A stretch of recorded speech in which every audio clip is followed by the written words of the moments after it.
Hello and welcome back to UCL Review, where we are taking a look at the best of Game Week 2. Well, not specifically the whole of Game Week 2, specifically last night. We have a bumper show lined up for you today. Joining me, it's Michael McCubbin, looking absolutely resplendent in his Barca shirt. Thank you. It was a great year, this, wasn't it? It was. 92, Ronald Koeman, first European Cup for the Blaugrana. Against Sampdoria. Against Sampdoria at Wembley. So, and we are going to be speaking about Barcelona in due course. Must say though, I was supposed to actually wear this last night on the live stream, and apologies to all of you at home who tuned in for that. Everything was ready to go, and then some technical issues basically meant we couldn't start. We tried for quite a while. Yeah, we seriously do apologise, and we will be endeavouring to do one live stream at least per game week from now in. But let's get into the action that did actually happen at Anfield, where Liverpool beat Salzburg 4-3, McCubbs. Yes, absolute thriller at Anfield. Obviously, Liverpool held off a remarkable comeback from Red Bull Salzburg to secure that 4-3 win, securing their first Champions League victory of the season as well. The European champions came, as they often do, flying out of the traps. First 36 minutes, 3-0 up. Mane, Robertson, fantastic finish from Robertson. Oh, what a run as well. And Mohamed Salah. But the Austrian side are not to be underestimated. They are an elite attacking force. They've scored 40 goals in 9 games in 1920. Absolutely outrageous stuff. And they came roaring back into this contest through goals from Hwang, Minamino and Erling Haaland, who came on as second half sub. Big night for him. But Mo Salah, the man, at it again, the man, second the of the night, sealed the win. Very good goal from himself. Fantastic assist from Firmino as well. Liverpool just seem to know how to get it done these days. You just don't doubt them in these situations, do you?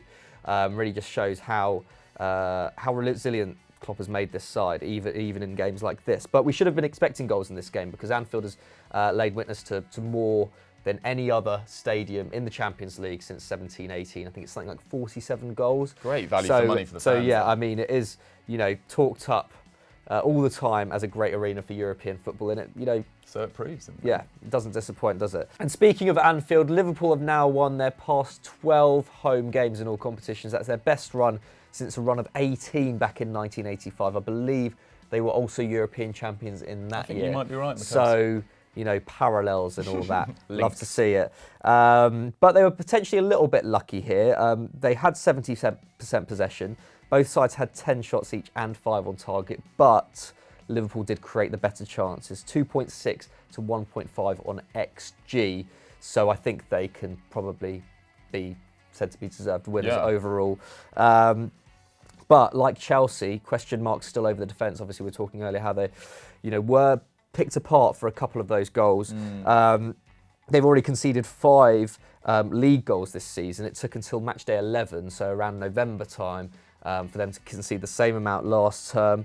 And have only kept 3 clean sheets in 12 games so far this campaign. That's against Burnley, Sheffield United and MK Dons in the Carabao Cup. So no kind of opposition of real standing there.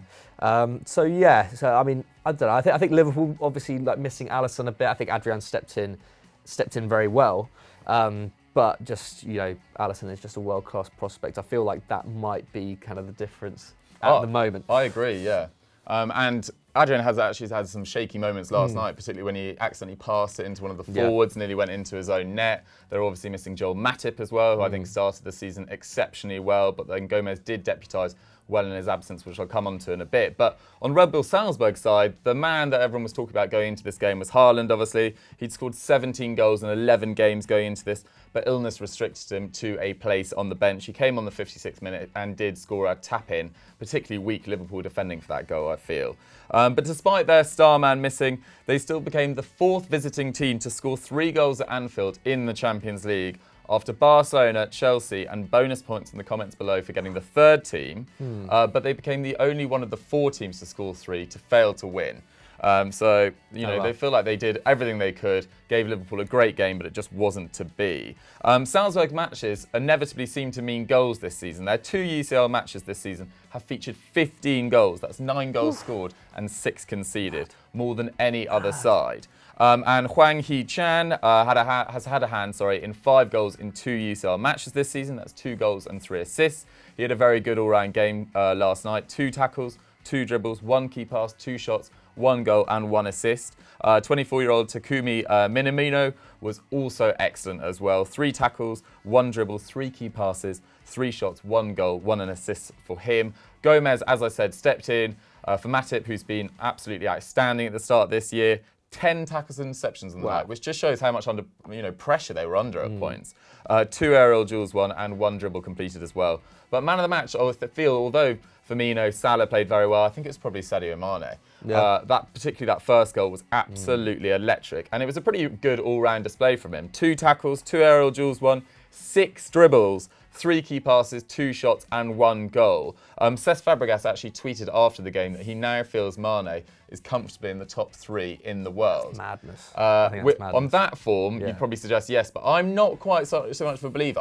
Actually came in for quite a lot of criticism last year for saying that I didn't think Mane was in quite the top bracket of wingers in the world, alongside the likes of Mbappe, Sane, Salah, Sterling. I thought he was, and Hazard, I thought he was the rung below. But I have to admit, recently, I've started to believe he's creeping into that sort of top 5, top 6 discussion in wingers, but I don't think he's a top 3 player in the world. Yeah, no, I'd agree. I think to watch, I think he is easily maybe top 5, 6 players in the world.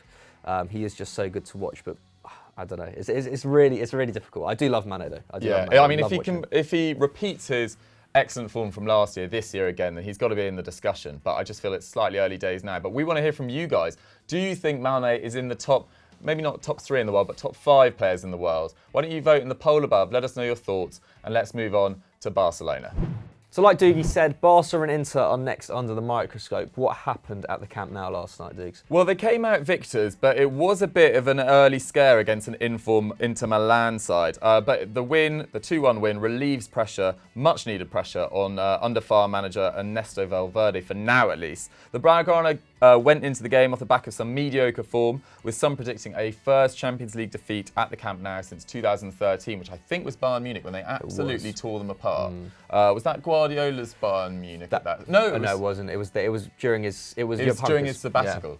It was the end of sort of Xavi, Iniesta, Messi, and it was the end of that sort of Guardiola era before they moved into a new team. I think it was under Tata Martino, possibly. Let me know if I've got that wrong. It would have also been their first defeat at home in the group stages since 2009, when Guardiola's all-conquering side were beaten by Ruben Kazan. I don't remember that at all. Trivia there. Yeah, exactly. And the first time ever that both Real Madrid and Barca had failed to win their opening 2 Champions League fixtures. And following Lautaro Martinez, fantastic finish in the second minute. It was a real possibility. I absolutely loved this finish. Thought Clement Longley could have maybe showed him a bit further away from goal. Could have put a challenge in as well, I think. Potentially put a challenge in, but it was a really nice arrowed finish into the bottom left-hand corner. And Ter Stegen, for all his effort, couldn't quite get to it. It was the Argentines' second goal in 6 appearances for the Nerazzurri this term, and his first since the 1st of September. Obviously, he's been playing second fiddle to Lukaku in some of those games, but he's been looking very good when he has played. But Barca bounced back in the second half, with Luis Suarez grabbing an excellent brace to secure the 3 points. I absolutely love that first finish. So good. It's so nice, and you just feel like, although he might not have the physicality and the speed and the power to rip defences apart, like he used to be able to, technically, he's still phenomenal. Very similar to those 2 goals he scored against Valencia in the league earlier this month, I think it was, or earlier in September. Absolutely phenomenal. Great to see him back on form. The 32-year-old now has 5 goals in all competitions this term and has already matched his output in the Champions League for the last 2 seasons combined. Get a load of that. 2 goals in 20 appearances across 17-18 and 18-19. Meanwhile, it's Inter's first defeat of 19-20 and the first time they've conceded more than 1 in a game since Conte took charge. But McCubs, what were the sort of underlying stats from this game? Was it a deserved victory? There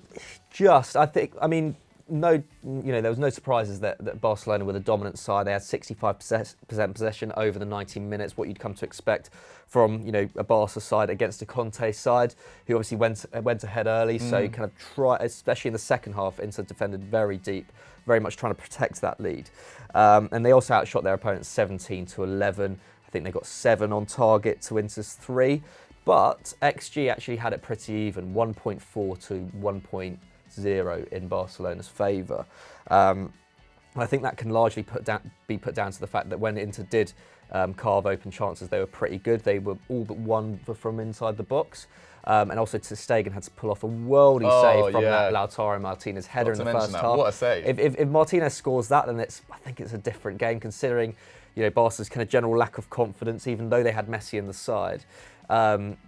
Recently, I could definitely have seen Barca heads going down at 2-0 down there. The whistles starting, the calls for Valverde to be sacked, etc., etc. Adios, Nesta. But while Suarez was the match winner with those two fantastic strikes, the game was dominated by two Argentinians. The first being the aforementioned Martinez, who was clearly Inter's key man. He took 5 shots, 3 of those on target, and also created 3 chances. Real good all-round kind of centre-forward display from him. Really maturing at the San Siro. I think working under Conte is only going to be good for him as well. But the man of the match, obviously, the returning Lionel Messi, absolutely astronomical in this game. It was funny because when I was watching it, I was kind of thinking, they've rushed him back a little bit. Doesn't look 100%. Not really imposing himself on the game, at least in the first half. But all he needs is that bit of space, that couple of He always sees a defender just not quite with it for a second, and he's off. Yeah, and he's bypassed him, or he's passed past him. Oh, he's electric. Yeah, just knows exactly what to do, and just the timing of the runs, everything. And also, you forget that he just kind of walks around the pitch most of the game. Yeah. He knows how to find space. And the stats back this up as well. 96 touches, so incredibly involved in play, especially in the second half. That was the third most touches of anyone on the pitch. Took also 4 shots, 3 on target, and completed 10 of his 11 attempted dribbles. That's a 91% completion rate. At 80%, incredible. Yeah, ridiculous. Just no one can get near him, can they? That was more than double anyone else on the pitch, and obviously just shows just how reliant Barca are on him. Like, this was, when you look at the XG, Barca only just edged it, and it was largely to do with Messi. He obviously had a hand in the second goal, which was just an amazing dribble, skinned Asamoah and Brozovic, on the way to teeing Suarez up. Obviously, a great touch from Suarez to set himself up with the opportunity as well. And he was also heavily involved with the first goal, kind of going on a little mazy dribble before getting it to Vidal before he then put it to Suarez. So, I just don't. That's the problem with Barca. I mean, you say what you want about Valverde, but they miss him so much. And this isn't the first time. Whenever Messi's been injured, and it hasn't been that much, but whenever he has been injured in the last 4 or 5 years, the team has suffered. But anyway, the result does leave Valverde's side second in the group, 4 points, level with leaders Dortmund, who Inter have to face next at home. And that is a crucial game for the Nerazzurri. Must win, to be honest, isn't it? But what do you reckon? Will Inter have yet another disappointing campaign in the UCL? Let us know in the comments below, and let's move on to our final game. Let's do it. Our final game that we're covering is Chelsea's much-needed win away at Lille, McCubs. Yes, and it was much needed, obviously, after that defeat at home to Valencia in match day 1. This actually ends a run of 4 Champions League matches without a win. They've picked up their first victory since November 2017. For all of those who can remember, it was actually a 4-0 win away at Qarabag. So Qarabag. Yeah, so this was marginally more impressive, I'd say, given the strength of the opposition, given the current state of the Chelsea team, relatively inexperienced, aren't they? The starting 11 actually contained 4 players who were playing in the Championship last term. Obviously, Mount and Abraham, who have been regulars all throughout this season. Fikayo Tomori, who came into the side a few weeks ago and has impressed, and of course Reece James has only just come into the side. Credit to Tammy Abraham in particular for getting his goal in the first half. He scored 8 in 10 appearances for Chelsea this term, but had faced criticism for only scoring against lesser sides, with all of his previous 7 coming against Norwich, Sheffield United, and an out-of-form Wolves. I think that's kind of misplaced criticism. Yeah, I think it's now gone. Goals, and you beat the opposition who are in front of you. Too right. Anyway, only Raheem Sterling with 9 has scored more goals for an English club in all competitions in 2019-20. That's super impressive. Get him in the England squad. When you consider, the likes of Aguero and Aubameyang. And Abraham got his goal after bringing down an exquisite ball from Tomori. Absolutely loved the intuition from the youngster to put that in. That's like, I don't know, it's, David Luiz replacement, isn't it? Peak David Luiz. Yeah. And also the feet from Abraham to control it, get I mean, because because it was a little bit overhit. It was Yeah. a little bit over. Great idea, bit overhit, but yeah, the feet from Abraham, that's like, yeah, it's the sort of thing that you expect to see from world-class strikers. And I agree. Not talking him up that highly yet, because obviously he is just in a great run of form at the moment. But the early signs of that, you know, this could finally be the man to break that number 9 curse at Chelsea. Couldn't And agree he's more. probably been the most unfancied number 9 in the last 5 or 6 years at Stamford Bridge. So just proving the doubters wrong game by game. And it was actually the first time since March 2012 that 2 Englishmen had combined to score a UCL goal for Chelsea. No prizes for guessing who that was. Lampard setting up Terry to score against Napoli in that. Di Matteo's one of his first games in that famous comeback on the way to that Champions League victory. What a game. Yeah, I don't know whether this will be, the same omen for Chelsea this season. Imagine but, Chelsea Champions League nevertheless, it was great to see from 2 really exciting young British prospects, and it was 31-year-old Willian who secured the win eventually in the 77th minute after Osimhen had equalised. Obviously, he's had a really good start for Lille this season as well, hasn't he? But for Willian, first goal in Europe since March. And his second in the space of 5 days after he obviously scored against Brighton. Hadn't scored in 8 months in the Prem before that goal. So really coming back into form is the Brazilian. Had a pretty impressive start to the season in general, I'd say. But one negative of the night, Chelsea obviously conceded once again. They've only kept 1 clean sheet in 11 games under Lampard this season and none away from home. In fact, Frank Lampard has only kept a clean sheet in 15 of his 68 matches as a manager. That's 22%. I've never looked into clean sheet stats that much, to be honest.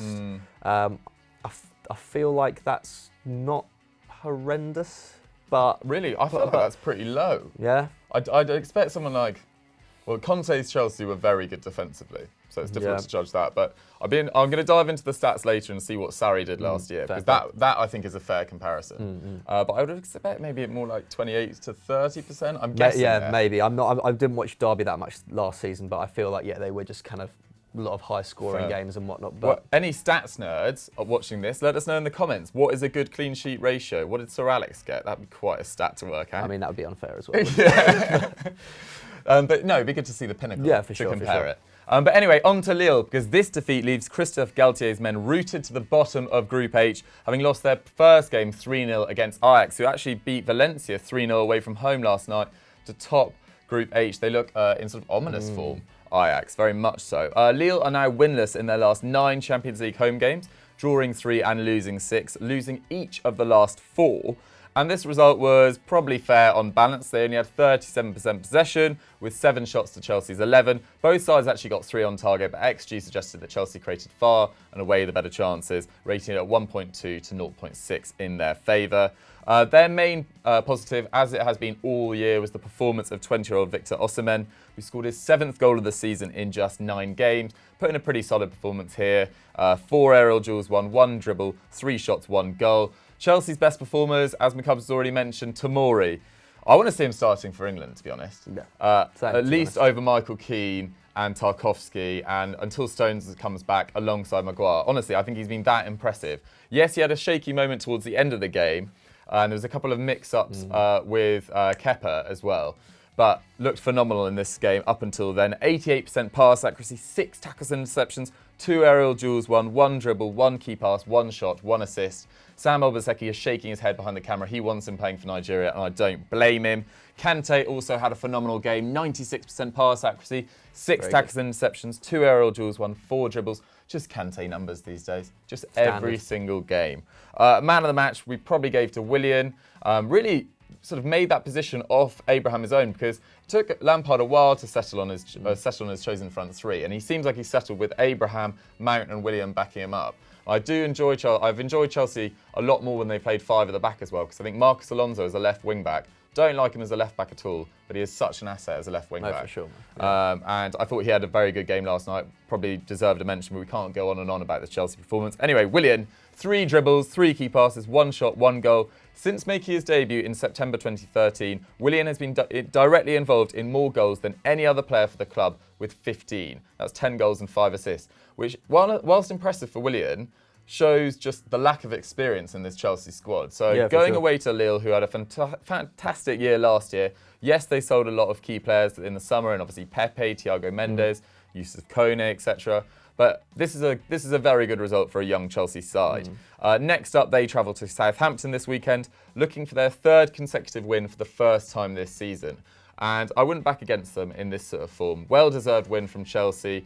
Well done. And yeah, first win in the Champions League of the year. Plenty more to come.